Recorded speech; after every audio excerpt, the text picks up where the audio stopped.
जय हिंद। कैसे हैं आप सब? आशा करूंगा आप लोग बहुत अच्छे होंगे और अपने अपने तैयारी में मस्त होंगे। पिछले वीडियो में हम लोग क्या किए थे, उदाहरण में त्रिज्यखंड बताए थे, जो वृत्त का 2 डायमेंशन का जो एक सीरीज चल रहा है क्षेत्रमिति का, जिसमें हम लोग पहला टॉपिक चुने हैं 2 डायमेंशन। 2 डायमेंशन मतलब द्विविमीय। उसका पहला हम लोग क्या वृत्त अर्धवृत्त के बारे में पढ़ चुके हैं। अब आज हम लोग पढ़ेंगे चतुर्थांश के बारे में। चतुर्थांश क्या होता है, चतुर्थांश के बारे में उसका फॉर्मूला पढ़ेंगे, उसका कुछ एग्जाम्पल पढ़ेंगे, उसके बाद हम इस वीडियो को ख़त्म करेंगे। चलिए, क्या लिखा हुआ चतुर्थांश। चतुर्थांश क्या होता है?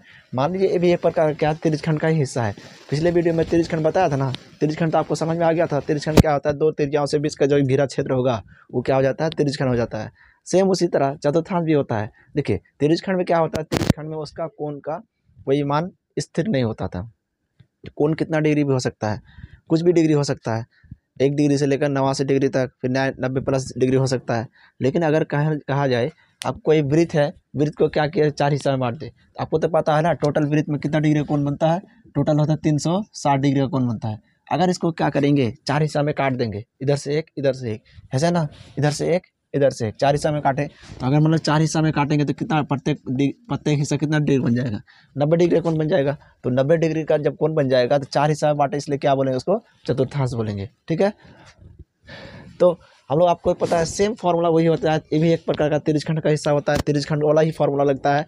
सिर्फ खाली क्या, यहाँ पे 4 हिस्सा में बांटा जाता है, वहाँ पे अनगिनत हिस्सा में बांटेंगे।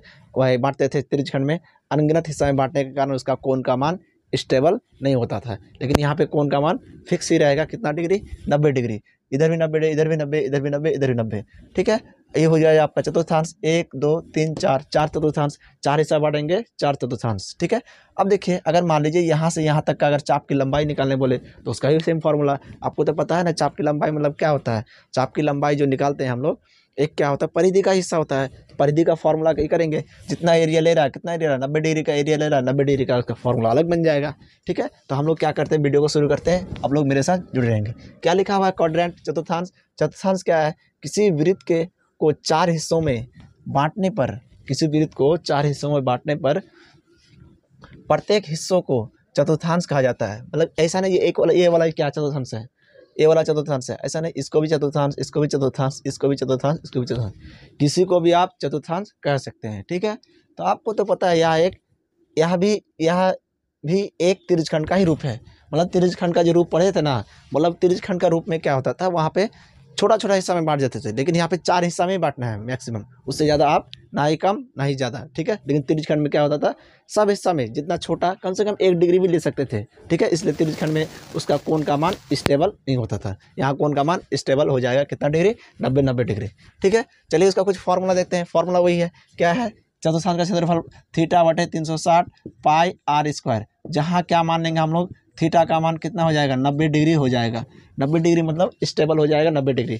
आप चाहे तो ये वाला फार्मूला लगा सकते हैं। जब ये वाला फार्मूला लगाइएगा तो थीटा का मान आपको तो बोला नहीं का क्वेश्चन में बोलेगा नहीं, आपको समझ जाना है क्या, थीटा का मान 90 ही लेना है। ठीक है, अगर हम लोग क्या करें, 90 को यहाँ फिक्स कर लेते हैं, 90 बटे क्या 360 कर देते हैं, पाई r²। ठीक है, 0 0 कटेगा, 9 चौके 36 बराबर 1/4 पाई r²। यही फार्मूला आप क्या इसका इस्तेमाल कर सकते हैं। ठीक है, ये वाला इस्तेमाल करें तो यहाँ पर कोण का कोई मतलब नहीं है, लेकिन अगर ये वाला इस्तेमाल करें, कोण का मान कितना हो जाएगा? 90 डिग्री आपको फिक्स करके बैठा देना होगा, ताकि आप हिसाब में कोई कन्फ्यूजन ना रहे। ठीक है, चलिए, अगर चाप की लंबाई निकालते हैं, चाप की लंबाई होता है क्या, वृत्त का परिधि का हिस्सा होता है। तो जितना एरिया ले रहा है, अगर मान लो इतना ले रहा है, 90 डिग्री का एरिया ले रहा है, तो वही हम लोग लगेंगे ना, थीटा बटे क्या होता है, थीटा बटे 360, और परिधि किसका, वृत्त का परिधि, फॉर्मूला क्या है, 2 पाई r होता है। ठीक है, जहाँ क्या हो जाएगा, थीटा बराबर 90 डिग्री। अगर 90 डिग्री यहाँ पे हम लोग बैठाते हैं तो क्या निकल के आता है, 90 बटे कितना, 360 गुना 2 गुना पाई r, यही ना हो गया। इसको काटेंगे 180, फिर यहाँ से 0 0, यहाँ से 9 दूना 18 बराबर क्या 1/2 क्या हो जाएगा, पाई r हो जाएगा। ये हो जाए आपका चाप की लंबाई का फार्मूला। ठीक है, ये वाला चाप की लंबाई का फार्मूला, ये वाला हो गया चतुर्थांश का फार्मूला। चतुर्थांश का फार्मूला ये भी हो सकता है, लेकिन जब ये वाला लगाएंगे तो हमको एक ख्याल में रखना, थीटा का मान 90 डिग्री ही इस्तेमाल करना है, उसके अलावा कुछ इस्तेमाल नहीं करना है। अगर आपको थीटा 90 डिग्री का मान अगर भूल भी जाए तो क्या 1/4 पाई आर स्क्वायर हो जाएगा। ठीक है, सिंपल सा देखिए ना, पाई आर स्क्वायर किसका होता है, पाई आर स्क्वायर वृत्त का क्षेत्रफल होता है। तो कितना हिस्सा ले रहे हैं, 1/4, मतलब 4 हिस्सा करके एक हिस्सा हम लोग ले रहे हैं, जिससे क्या हो जाए, वृत्त का क्या चतुर्थांश का क्षेत्रफल निकल जा रहा है। ठीक है, चलिए हम कुछ एग्जाम्पल लिए आपके सामने। क्या लिखा हुआ है, वृत्त के चतुर्थांश का क्षेत्रफल और उसके चाप की लंबाई ज्ञात करें यदि उसकी त्रिज्या निम्नलिखित हो। मतलब ये आपको क्वेश्चन जब भी देगा, आपको यहाँ पे कोण नहीं दिया रहेगा, ओनली त्रिज्या दिया रहेगा। आप लोग क्या करें, त्रिज्या से आप बना सकते हैं। ठीक है, तो देखिए सॉल्यूशन करते हैं। गिवन आर का मान दिया कितना, 7 cm, आर बराबर 7 cm। ठीक है, अब देखिए क्या होता है फॉर्मूला, चतुर्थांश का क्षेत्रफल 1/4 पाई आर स्क्वायर, 1/4 गुना 22/7 गुना 7 गुना 7, ये हो गया 7 7 कटेगा, 11 दूना 22 हो जाएगा। क्या बचा है, 11 गुना 7, 11 7 77/2 सेंटीमीटर स्क्वायर। आप इसको कटा भी सकते हैं, नहीं कटा सकते, कोई दिक्कत नहीं। ठीक है, चाप की लंबाई 1/4 पाई आर स्क्वायर, नहीं 1/2 पाई आर, 1/2 पाई आर, 1/2 गुना पाई का मान 22/7, आर का मान हो गया 7, यहाँ से कटेगा 7 7 खत्म, 11 दूना 22 बराबर 11 सेंटीमीटर क्या हो जाएगा, चाप की लंबाई हो जाएगा। ठीक है, उसी तरह इसको भी हम लोग अगर हल करते हैं, क्या होता है 1/4 पाई आर स्क्वायर, 1/4 गुना 22/7 गुना 6 गुना 6। ठीक है, अब इसको हम लोग काटेंगे तो 2 11 2 3 6। ठीक है, जो जो बचा गुना कर देते हैं, 11 गुना 3 गुना 6 बटे कितना 7, गुना करने के बाद सेंटीमीटर स्क्वायर कर देंगे। गुना कीजिए, 6 3 18, 18 एकम 18, क्या हो जाएगा 198/7 सेंटीमीटर स्क्वायर हो जाएगा। ठीक है, अब इसका अगर चाप की लंबाई का फॉर्मूला लगाते हैं, चाप की लंबाई क्या 1/2 पाई आर, 1/2 गुना 22/7 गुना आर का मान कितना, आर का मान हो गया 6, 2 3 क्या हो जाएगा 6, इसको गुना करें 3 दूना 6, 3 दूना 6/7 सेंटीमीटर हो जाएगा। ठीक है, फिर उसी तरह इसका आर का मान 10 है। अगर आप बोलेगा नहीं, एक बार क्या ये वाला फार्मूला लगा के चेक करेंगे, लगाइए फार्मूला, क्या होता है θ/360 पाई आर स्क्वायर।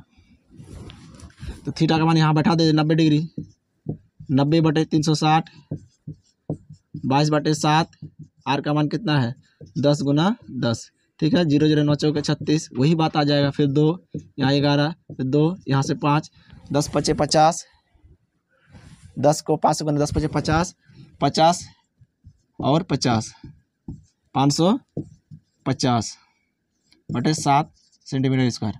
ठीक है, तो जो लगाना आप लगा दीजिए, आंसर आपका उतना ही आएगा, आपको आंसर में कोई डिफरेंस नहीं आएगा। ठीक है, अब उसका फार्मूला, चाप की लंबाई 1/2 पाई आर, 1/2 गुना 22/7 गुना आर का मान 10, तो 5 10, 5 दूना 10, 5 दूना 10 1 11/7 सेंटीमीटर, यही हो जाएगा आपका आंसर। ठीक है, तो आशा करूँगा आपको चतुर्थांश समझ में आ गया होगा।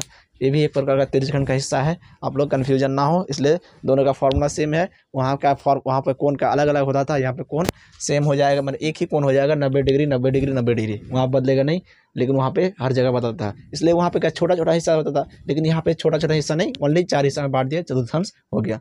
ठीक है, तो कैसा लगा वीडियो, इस टाइप का वीडियो आप लोग लगातार आए। अगले वीडियो हम लोग क्या करेंगे, वृत्तखंड को पढ़ेंगे, वृत्तखंड, लघु वृत्तखंड, दीर्घ वृत्तखंड को पढ़ेंगे। उसके बाद मेरा वृत्त का सारा कंसेप्ट खत्म हो जाएगा। फिर हम लोग क्या करेंगे, त्रिभुज में घुसेंगे, चतुर्भुज में घुसेंगे। फिर क्या करेंगे, जब ये सारा खत्म हो जाएगा, तब हम लोग क्या करेंगे, जो आपका होता है 3 डायमेंशन, त्रिविमीय आकृतियाँ, जिसमें क्या घन घनाभ, गोला, अर्धगोला, शंकु, इस टाइप का जो आपका फिगर है, उसका सारा कंसेप्ट को समझने के बाद आपका किताब वाला चीज़ को मैं सारे किताबों को, सारे के हिसाबों को मैं एक एक करके बताने का प्रयास करूंगा, ताकि आप एग्जाम में अच्छा परफॉर्मेंस कर सकेंगे। धन्यवाद, जय हिंद।